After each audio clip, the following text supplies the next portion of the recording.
IIT 2000 finally advance का paper हो चुका है and it has been an onslaught. Extra 5 महीने जो IIT जेईई की तैयारी के लिए बच्चों को मिले, सूद समेत IIT ने वसूल लिए हैं। जी हां, अगर आप केमिस्ट्री का पेपर देखें, केमिस्ट्री का पेपर शानदार था। ऑल दो मैंने वेब पोर्टल्स पर बहुत मनोरंजक सूचनाएं पढ़ी। कुछ लोग कह रहे हैं कि वो एनसीईआरटी बेस्ड था। वो I mean they have to be really dumb to assume कि वो एनसीईआरटी बेस्ड था। क्यों? बिकॉज एनसीईआरटी के लुक वाले क्वेश्चन जरूर आ रहे हैं, पर अगर एनसीईआरटी बेस्ड पेपर मानते हुए आप उसे करेंगे और एनसीईआरटी का दिव्य ज्ञान आप उसमें लगाएंगे तो आपको कम से कम -10 या -15 नंबर पूरे पेपर में मिलेंगे, क्योंकि एक भी क्वेश्चन ऐसा नहीं है जो प्योर एनसीईआरटी बेसिस पर आप ढंग से सॉल्व कर लें। जिस लेवल की पढ़ाई बोर्ड में होती है उस लेवल की पढ़ाई से तो एक भी क्वेश्चन जेईई एडवांस का नहीं होगा। पेपर शानदार था। एक बार डिस्ट्रीब्यूशन कैसा है आइए देखते हैं। क्यों इतनी तारीफ कर रहा हूं? कुछ बहुत अद्भुत, कुछ बहुत मजेदार क्वेश्चंस पूछे हैं जेईई ने। अच्छे क्वेश्चंस आते हैं तो मजा तो आता है ये बात करने में। तो देखिए एक बार थोड़ा सा डेटा के साथ बात करते हैं। इजी, मॉडरेट और टफ में, और अगर 11th और 12th में हम डिस्ट्रीब्यूट करके बात करें पेपर 1 की और पेपर 2 की, टिपिकली क्या होता है? टिपिकली बच्चे हमेशा कहते हैं पेपर 2 टफ था, और अगर हम उसको एनालाइज करते हैं तो हम हमेशा पाते हैं जेईई का क्लासिकल ट्रेंड है पेपर 1 टफ होता है, पेपर 2 पेपर 1 से इजी होता है। लेकिन क्योंकि बच्चे वो जो उनका अंतराल होता है कि 3 घंटे काम करके वो थक चुके होते हैं, शाम को पेपर होता है, उनकी ऊर्जा समाप्त हो चुकी होती है, तो आसान पेपर भी बच्चों को थोड़ा सा टफ लगने लगता है और वो घबरा जाते हैं। तो एनालिसिस अगर आप देखें, आप इजी, मॉडरेट, टफ में फर्स्ट पेपर में अगर आप देखें तो लगभग 19 क्वेश्चंस ऐसे थे या 19 मार्क्स का वेटेज ऐसा था जो इजी था, 21 marks which is very close moderate था, अराउंड 26 मार्क्स टफ था।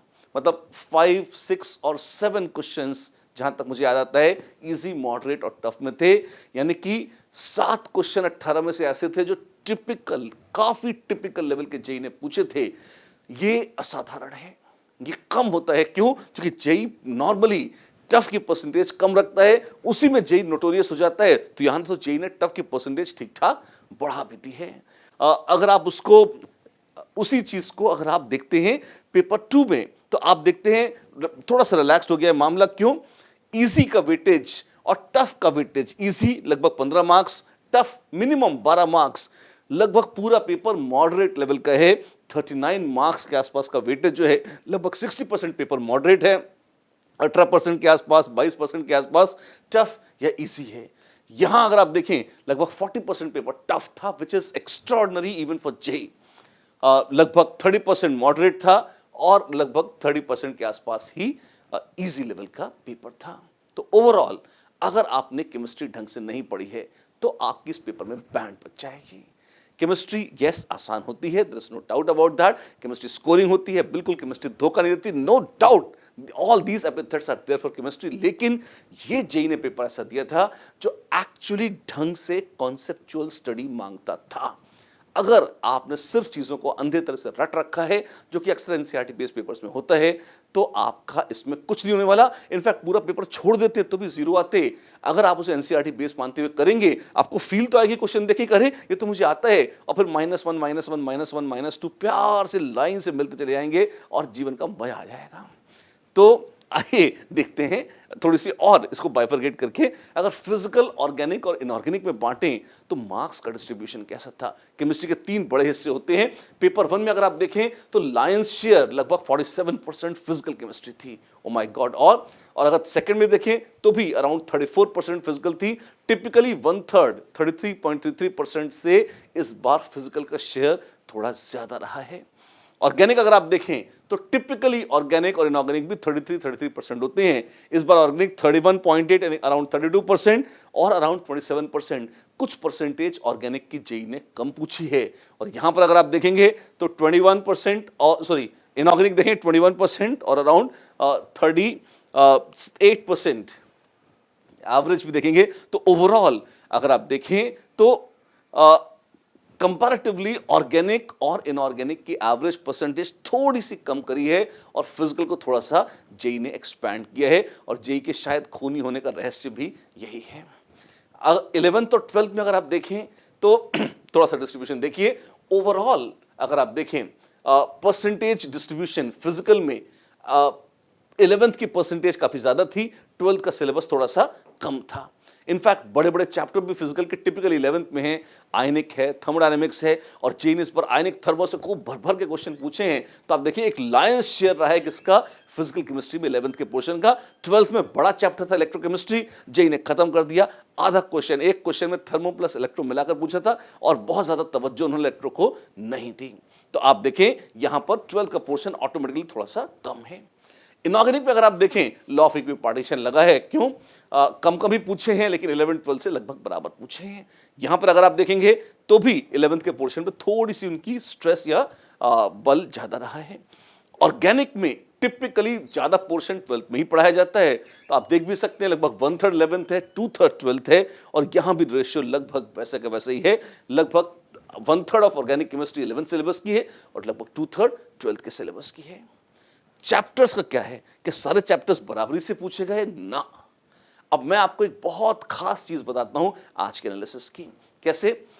मैं आपको ये बताता हूं कि इस जेईई में किन टॉपिक्स पर बड़ी स्ट्रेस रही, और टफ, इजी और मॉडरेट कैसे रहा। जैसे जेईई ने अगर आप देखें ओवरऑल ये पेपर 1 की एनालिसिस है सब्जेक्ट वाइज, अगर आप देखें तो 11th सिलेबस और 12th syllabus easy, moderate, tough. अगर फिजिकल केमिस्ट्री का देखें, मोल कंसेप्ट, केमिकल काइनेटिक्स में से रेडियो एक्टिविटी, न्यूक्लियर केमिस्ट्री, इसके जेईई ने इजी क्वेश्चंस पूछे हैं। इसी की बजाय अगर आप देखेंगे थर्मोडायनेमिक्स, थर्मो का क्वेश्चन मॉडरेट था, एक थर्मो का क्वेश्चन टफ था। गैसियस स्टेट का भी बेहतरीन क्वेश्चन जेईई ने पूछा है। इनफैक्ट थर्मो के 2 जगह हैं, थर्मो थर्मो और थर्मो। आप देखें 2 प्योर थर्मो के टॉपिक्स हैं, और एक जगह उसकी मिक्सिंग करी हुई है। इनफैक्ट यहां thermo plus chemical, thermo plus electro, ऐसे कॉम्बिनेशन में पूछे हैं। अच्छे टिपिकल टफ क्वेश्चंस जेईई ने लिए हैं। सॉलिड स्टेट और गैसियस स्टेट के भी अच्छे क्वेश्चंस जेईई ने पूछे हैं। इनऑर्गेनिक में अगर इसमें अगर आप देखें कितने चैप्टर्स कवर कर लिए हैं, अगर आप इसको प्लस पेपर 2 को दोनों को मिक्स करके देखेंगे तो आप पाएंगे एक चैप्टर ऐसा है सरफेस केमिस्ट्री, जिससे जेईई ने कुछ भी कभी मतलब इस पेपर में नहीं पूछा है। अगर आप इनऑर्गेनिक में देखें तो इनऑर्गेनिक में bonding, coordination, they are ruling. क्यों? पेपर 1 प्लस पेपर 2 अगर आप मिला के देखेंगे, बॉन्डिंग और कोऑर्डिनेशन के क्वेश्चन इजी से मॉडरेट, बस कोऑर्डिनेशन के सारे क्वेश्चन इजी थे, और जितनी इनऑर्गेनिक की वेटेज थी लगभग उसके आधे क्वेश्चन बॉन्डिंग प्लस कोऑर्डिनेशन मिलाकर ही थे। आसान थे, आप आराम से कर सकते थे, ऐसे थे। बाकी बचे हुए आधे क्वेश्चन कौन से थे? वो इनऑर्गेनिक रिएक्शंस के थे, जिसमें लोगों की हालत थोड़ी सी पतली हो जाती है। S block, carbon family, qualitative, आराम से जेईई ने तसल्ली से डी ब्लॉक वगैरह मिला के बढ़िया क्वेश्चन पूछे हैं। उनका लेवल थोड़ा मॉडरेट है। ऑर्गेनिक में अगर आप देखें इजी, मॉडरेट, टफ का ग्रेडेशन काफी बेहतर था। एक नॉमेनक्लेचर का बहुत ही आसान क्वेश्चन था, एक बहुत तगड़ा डिविएशन। जेईई ने इस बार स्टीरियो आइसोमेरिज्म या स्टीरियो केमिस्ट्री पर धावा बोल दिया है। 2 क्वेश्चंस प्रोजेक्शन फार्मूले से पूछे उन्होंने। प्रोजेक्शन फार्मूले टिपिकल होते हैं, क्यों? आपको एक प्रोजेक्शन दे दिया, आपको दूसरा बनाना है, दूसरा दे दिया, तीसरा बनाना है, और ये 3D में विजुलाइज करके बनाने होते हैं। इसमें दिमाग लगता है, और प्रायः जो रट्टा बेस्ड थ्योरी पढ़ाते हैं वो अक्सर इस पोर्शन को स्ट्रेस नहीं करते, स्किप कर जाते हैं। हमारे बच्चों को इस पर विशेष तौर पे फायदा होगा। क्यों? क्योंकि हमारी हमेशा इस बात पे स्ट्रेस रहती है कि आप मॉलिक्यूल्स को अपने माइंड में 3 डिमेंशंस में विजुलाइज करके इंटर कन्वर्ट करें। ये ऐसा सेगमेंट है जिसकी प्रैक्टिस हमने काफी अच्छे से कराई थी उनको, जब यहाँ पर हमने स्टीरियो पढ़ाई थी। तो आप ये देखें, उसके जेईई ने 2.5 क्वेश्चन पूछे हैं, 2 प्योर प्रोजेक्शन फार्मूले के हैं, और एक जिसमें एक तीसरे क्वेश्चन जो किसी दूसरे चैप्टर के साथ कॉम्बिनेशन में है।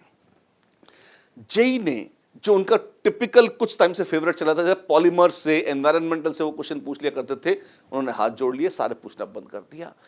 बायोमॉलिक्यूल से उन्होंने एक मॉलिक्यूल जरूर लिया है, और उसमें भी उन्होंने आयनिक मिक्स करके कंसेप्चुअल क्वेश्चन पूछा है, बेहतरीन। अदरवाइज फंडामेंटल जियोसी से क्वेश्चंस हैं, और एरोमेटिक केमिस्ट्री पर फिदा हैं। 2-3 क्वेश्चंस उन्होंने डायरेक्ट उठा के एरोमेटिक से ही पूछ लिए हैं। तो बड़े क्वेश्चन अगर जेईई ने पूछे हैं तो उसमें, और टिपिकल क्वेश्चन तो उन्होंने एरोमेटिक केमिस्ट्री को काफी प्रेफर किया है। फिर और उसमें भी खास तौर पर बेंजीन डाइजोनियम क्लोराइड या उसके अलावा फील्ड ड्राफ्ट रिएक्शन बहुत फेवरेट रहे। पेपर 2 को अगर आप देखें तो पेपर 2 में इजी, मॉडरेट, टफ, फिर से समराइज तो मैं आपको कर ही चुका हूं एक बार। हाँ, एक चीज और, आयनिक के 2 क्वेश्चन थे। एक क्वेश्चन तो पूछा था किसका, टाइट्रेशंस का, टाइट्रेशन कर्व्स का, बड़ा सुंदर क्वेश्चन था। कंसेप्चुअल तो तुरंत होगा और नहीं है तो आपको दिक्कत आएगी। और दूसरा था प्रेसिपिटेशंस इन्वॉल्विंग H2S का। दोनों पोर्शन ऐसे हैं जिनसे बच्चों को अक्सर डर लगता है। अच्छे पोर्शंस थे आयनिक के, इस वजह से बढ़िया पूछा गया है।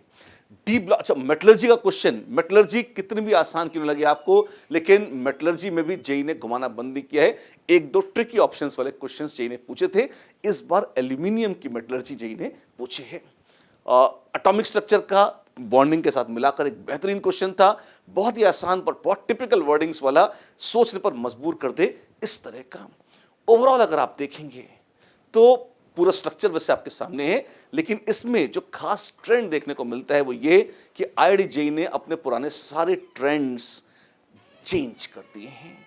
जो चीजें एग्जॉटिक कही जाती थी जेई के बारे में कि जेई एडवांस्ड एक ऐसा पेपर है जो अनप्रेडिक्टेबल है, जेई कुछ भी कर देता है।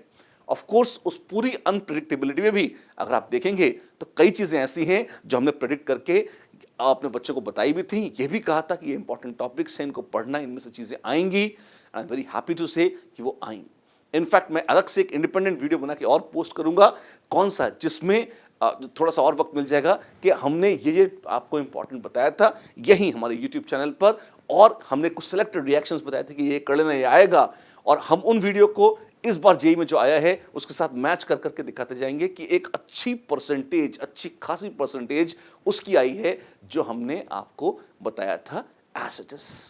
तो क्या जेई अनप्रेडिक्टेबल है? हाँ, पर उस सारी अनप्रेडिक्टेबिलिटी में से भी हमने कुछ ट्रेंड्स ढूंढ निकाले हैं, कुछ फाइन पॉइंट्स ढूंढ निकाले हैं, और वो ऐसे हैं जिनके इर्द गिर्द जेई घूमता रहता है। जेई का जो मेन ऑब्जेक्टिव है वो क्या है कि आपके माइंड में 3D विजुअलाइजेशन अच्छा होना चाहिए, कंसेप्चुअली आपकी सब्जेक्ट पर पकड़ होनी चाहिए, और ऑफ कोर्स क्रूशियल इंफॉर्मेशन आपको पता होनी चाहिए। इन तीनों पॉइंट पर हम बहुत अच्छे से काम करते हैं व्यास सर्टिफिकेशन में। मुझे उम्मीद है कि अभी तक जो हमारी एनालिसिस है वो आपके काम आएगी।